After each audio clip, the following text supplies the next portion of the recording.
আমার রিসেন্টলি বানানো কিছু কেকের ভিডিও নিয়ে চলে এসেছি তোমাদের সাথে শেয়ার করব বলে। এদিন বানাচ্ছিলাম বাটারস্কচ ফ্লেভারে একটা স্পঞ্জ কেক। আর ওইদিকে কিন্তু আমার স্পঞ্জ রেডি করা হয়ে গিয়েছে।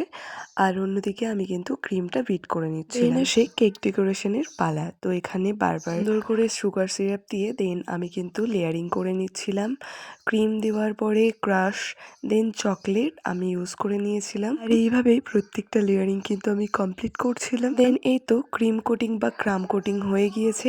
এটা কিন্তু কিছুক্ষণ ফ্রিজে রাখছিলাম। ওদিকে আমি কিছু কাপ কেক আর গ্লাস কেক রেডি করছিলাম। ক্রাম কোটিং করে রাখা যেই কেকটা ছিল সেটা কিন্তু আমি ফটাফট ডেকোরেশন করে নিয়েছিলাম, যেটা ভিডিও নেওয়া হয়ে ওঠেনি একা হাতে।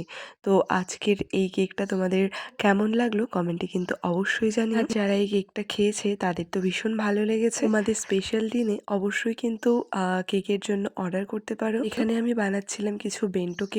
কিন্তু কেকের উপরে বেশ অফার চলছে, তোমরা চাইলে বুক করতে পারো।